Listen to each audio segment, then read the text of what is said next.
오늘은 건축사 2교시 최신 출제 경향을 분석해 보았습니다. 핵심만 쏙쏙 알려드리도록 하겠습니다. 그럼 바로 시작해 보도록 하겠습니다. 최신 출제 경향을 파악하기 위해 01년도부터 최근 기출까지 총 25개년 강의 31기 기출 제목 제가 일일이 뜯어보는 분석하였습니다. 지금까지 나왔던 기출 제목들을 살펴보면서 눈에 익도록 숙지를 쓰는 것은 꼭 필요한 과정이라고 생각합니다. 시험장에서 마주한 어떤 조건이 평소에도 나오던 조건이다. 그러면 고민하지 않고 넘어갈 수 있으니 시간을 아껴줍니다. 그런데 이게 가끔 나왔던 조건이다. 그렇다면 이 조건이 무엇을 의미하는지 정도는 정확히 알고 있고 주요 계획 포인트를 빠르게 파악해서 계획을 가능합니다. 그런데 이 조건이 오늘 처음 보는 조건이다. 그런 무슨 뜻인지 정확하게 해석을 해줘야 합니다. 중요한 질문임을 알아듣고 공부 시간을 투여합니다. 이렇게 나왔던 질문들을 미리 숙지하고 있어야 어떤 조건이 중요하고 어떤 조건이 안 중요한지를 바로바로 캐치할 수 있다는 것이죠.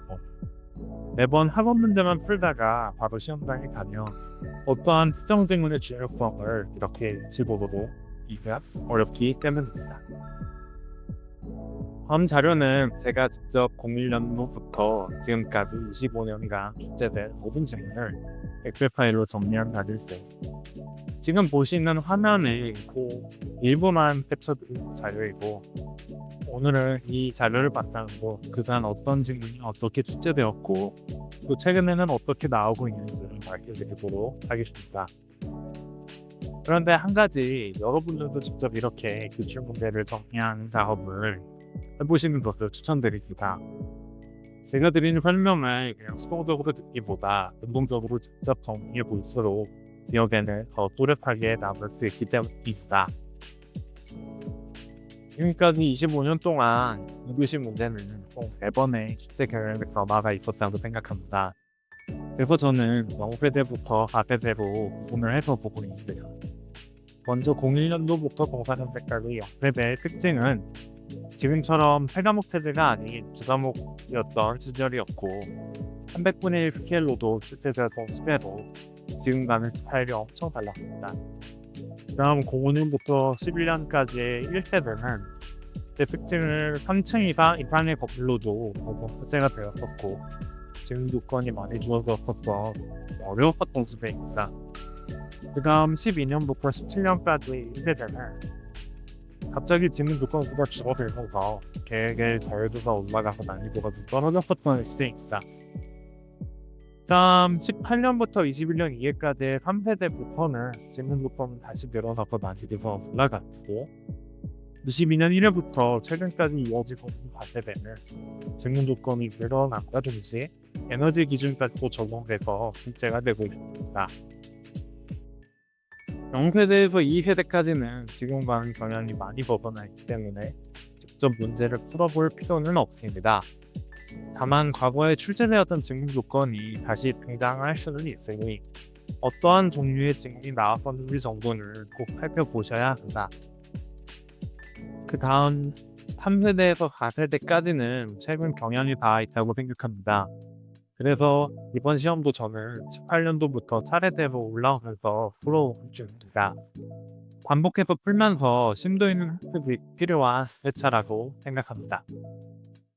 다음은 내가 일일이 모든 기출문제의 고려 조건과 실의 개수를 빼어본 다음 각 세대별로 평균을 내어본 건데요.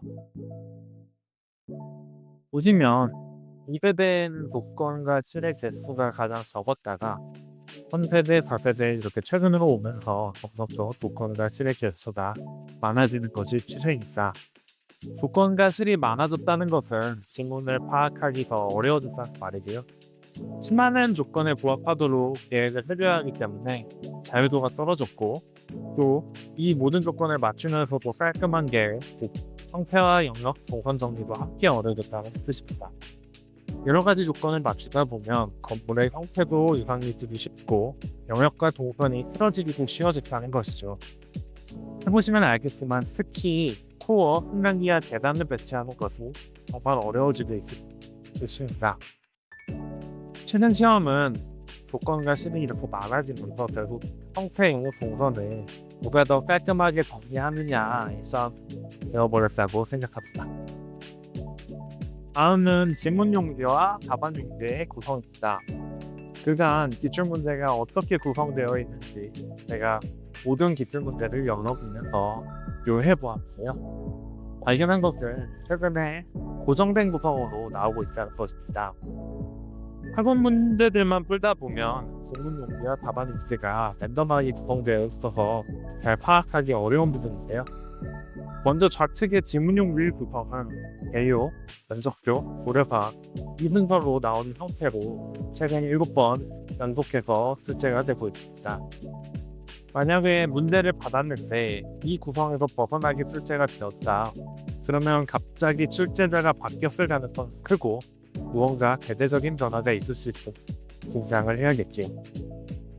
다음으로 답안용지, 이쪽의 답안용지 1층 평면도와 2층 평면도의 좌우 위치입니다. 그저 랜덤하게 나온 줄 알았었는데 제가 살펴보니 최근 9회나 연속으로 좌측 1층, 우측 2층으로 고정되어서 출제되었습니다. 아무래도 다음 시험에서도 이렇게 배치될 확률이 높겠죠. 하지만 무조건적인 것은 아니고 이렇게 위치를 항상 확인을 하는 습관을 들이셔야 합니다. 다음으로 설명드릴 것은 건축 개요가 최근에 어떻게 출제되고 있는지에 대한 출제 트렌드입니다. 어떠한 유형의 건물들이 요즘 그대로 나왔었는지 살펴보도록 하겠습니다. 앞서 말씀드린 가세대 최근 7개 기출 문제를 해보았는데요. 먼저 용도 지역은 준주거로 가장 많이 출제가 되었습니다. 용도 지역은 일반 주거 지역이 아닌 이상 그렇게 중요하지는 않는데요. 만약에 일반 주거로 출제가 되었다. 그래도 경북 방향 일수 이격거리 정도만 체크하면 되기 때문에 크게 신경 쓰지 않아도 됩니다. 두 번째로 용도는 근생으로 가장 많이 나온 편이고 주거 용도가 아닌 이상 크게 또 고려할 것은 없고요. 만약에 주거 용도로 나왔다 그러면 태강 방향의 일거리까지 체크해 주시면 됩니다. 다음으로 대지 면적입니다. 대지 면적은 선 바닥에서 1600 사이에서 출제가 되고 있는데 200분의 1 스케일과 A3 답안 유지 규격이 정해져 있기 때문에 어느 정도 면적이 유사하게 출제가 됩니다. 그런데 만약에 여기서 크게 벗어난 수치가 나왔다 그러면 이 문제는 특이하다라고 받아주시면 되겠습니다. 다음으로 검토율과 윤석률을 주어지기도 하고 안 주어지기도 했었는데요. 계획에 영향을 제대로 준 적이 인지 공부가 한 번도 없었기 때문에 그냥 넘어가 주시면 되겠습니다. 다음은 건물의 규모입니다. 12년부터 현재까지 2층 높이를 벗어난 적이 한 번도 없었습니다. 만약에 그런데 갑자기 3층 이상으로 나왔다. 그러면 긴장을 해야 합니다. 보통 계단의 개수가 2개가 필요할 수 있고 특별 피난 계단 같은 특수한 계단이 나오거나 아니면 일조 이격거리까지 고려를 해야 될 수도 있습니다. 그리고 지하 같은 경우는 없는 편이 더 많긴 해도 종종 나오고 있고 지하가 나오면 지하 주차장인지 체크해서 주차 경사로를 반드시 발견을 해줘야 합니다. 다음은 구조입니다. 구조는 그냥 철콘으로 나온다고 보시면 됩니다. 간혹가다 고속도나 철골조가 철콘과 융합된 형태로 출제되기도 하는데요. 이럴 경우 출제 포인팅으로 살펴봐야 합니다. 고속도가 나왔다. 그러면 증축 문제인 경우이고요. 철골조는 주로 장스타인이 나온 경우에 조건으로 주어집니다. 다음으로 조경입니다. 조경은 22년도 1회 때 5%로 한번 주어지고서는 최근에는 전혀 고려하지 않는 수준입니다. 다음으로 승강기는 보통 한 대 또는 2대인데 보통은 한 대로 나오니 2대인 경우는 공이 분리된 운동형이라고 생각해주시면 되겠습니다. 마지막으로 주차입니다.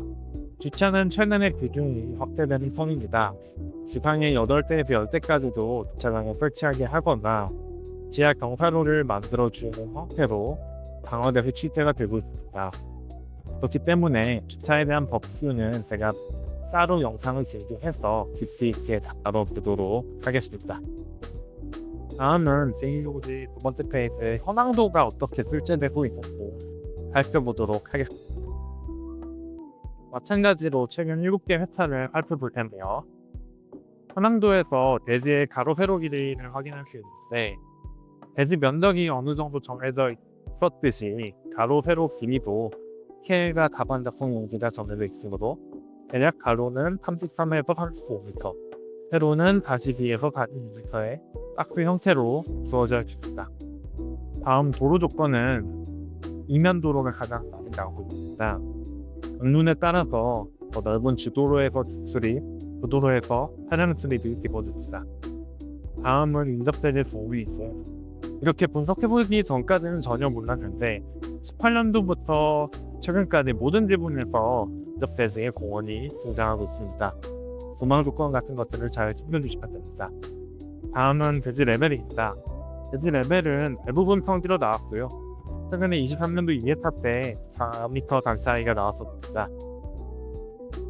평지로 나올 확률이 높지만 경사지도 종종 나오고 있으니 오랜만에 나온다 해도 전혀 이상하진 않습니다. 경사에 대한 개념도 제가 별도 영상으로 깊이 있게 정리해서 다뤄보도록 하겠습니다. 대지의 방향은 그간 경남 또는 경당, 경동 이렇게 주로 정방향으로 출세가 되었었는데 최근에 2번이나 삐뚤게 나왔다는 점이 모르겠습니다. 남서 방향으로 헷갈리게 만들려고 문제 난이도를 올렸다는 생각이 듭니다. 다음으로 대지 경계선과의 이격거리 조건에 관한 내용입니다. 마찬가지로 이렇게 기출 분석하기 전까지는 몰랐었는데요. 이격거리는 최근 12번이나 연속해서 1m 이상으로 고정되었습니다. 이렇게 다음 회차도 이렇게 동일하게 1m 이상으로 나올 가능성이 높겠지요. 지난 영상들에서 설명드렸다시피 이격거리 1m의 벽체 두께까지 감안하여서 대지 양쪽에서 1m를 제외해서 최대 건축 가능 영역을 계산해 두시면 됩니다. 다음으로 설명드릴 것은 보호수목의 위치입니다. 보호수목은 꾸준하게 나오는 제조 조건 중에 하나인데 보시면 08년도부터 15년까지는 대지의 중앙에 지금 형태가 종종 나오곤 했었습니다. 보호수목이 대지 중앙에 있으니 건물의 형태도 중정 형태로 많이 출제가 되었습니다. 그런데 18년부터 25년 1회까지 최근에 살펴보면 보호수목이 대지 끄트머리에 위치한 것을 알 수 있습니다. 중정 형태의 건물이 더 이상 출제가 되지 않고 있고 그에 따라 보호수목의 위치도 대지 중앙이 아닌 끄트머리로 배치가 되고 있습니다. 중정형이 나오지 않고 있는 이유가 제가 다른 영상들에서도 설명을 이미 드렸지만 바로 에너지 조건이 최근에 필수적으로 들어가 있기 때문인데요. 2022년 1회부터 필수적인 지문으로 에너지 절약이 계속 등장하고 있습니다. 여기 보시면 에너지 절약 조건이 22년부터 최근까지 꾸준히 한 번도 거르지 않고 도입되었고요. 이 24년 이후부터는 에너지 절약, 단순히 에너지 절약이 아니라 에너지 절약 설계 기준으로 구체적인 규정명까지 들어가 있습니다. 중정형 건물은 아무래도 열 손질이 커질 수밖에 없기 때문에 최근에는 아예 나오지 않고 있고 중정형이 나오지 않는 대신 박스 형태의 단순한 형태로 출제가 되고 있습니다. 대신 난이도 조절을 위해서 중정형 대신에 바닥 목공이나 계단형 공간, 중동형 버스 등으로 변형되어서 출제가 되고 있습니다. 상투적으로 나오고 있는 글자를 쌓은 우에 피안방을 다시 살펴보면 22년도에는 방화 무장의 에너지 절약이 처음 등장하였고 23년도에는 피난과 안전이 여기에서 추가되었습니다. 그리고 24년도에는 잠시 피난과 안전이 사라졌고 대신에 에너지 절약에서 에너지 절약 설계 기준으로 구체화되었습니다. 그리고 다시 25년 1회에는 여기에 다시 피난하고 추가되었습니다. 오늘 영상을 요약해 보겠습니다. 첫째, 시간 절약과 증인의 중요도 파악을 위해서 지출 지문을 미리 숙지하는 것을 추천드립니다. 둘째, 지문과 실의 개수가 많아지고 있는 시대이니 난이도가 올라가고 있고 그에 따라 형태 영역 동선을 누가 더 잘 정리하느냐에 따라서 합격 여부가 정해진다는 것을 말씀드립니다. 첫째, 과거에 자주 나오던 중정 형태가 에너지 절약 조건이 들어오기 시작하면서 단순한 박스 형태로 출제가 되고 있다는 점을 말씀드리고 싶습니다. 이렇게 오늘 내용을 요약해 볼 수 있을 것 같습니다. 마지막으로 남은 기간 동안 제 채널에 올려드릴 영상을 소개해드리고 마치도록 하겠습니다. 오늘 영상을 포함해서 총 6개 영상을 12주로 올려드릴 예정이고요. 길이는 영상당 15분 내외가 될 것 같습니다. 먼저 오늘 최신 출제 경향을 다룬 영상을 올려드렸고, 다음 시간에 이어서 질문 심화 내용으로 헷갈리는 질문들을 정리해 보도록 하겠습니다. 그리고 다음으로 여러 가지 계획 방법에 대한 팁을 담은 계획 심화 영상 3개를 연달아 올려드릴 예정이고요. 마지막으로 9월 7일에 표현 심화 영상으로 아까 말씀드린 무애 피한방과 관련된 법 규정을 도면에 어떻게 표현할지에 대한 영상을 올려드리겠습니다. 위 일정에 맞춰서 최대한 올려드릴 테니 구독하고 기다려주시면 감사하겠습니다. 오늘도 고생 많으셨습니다.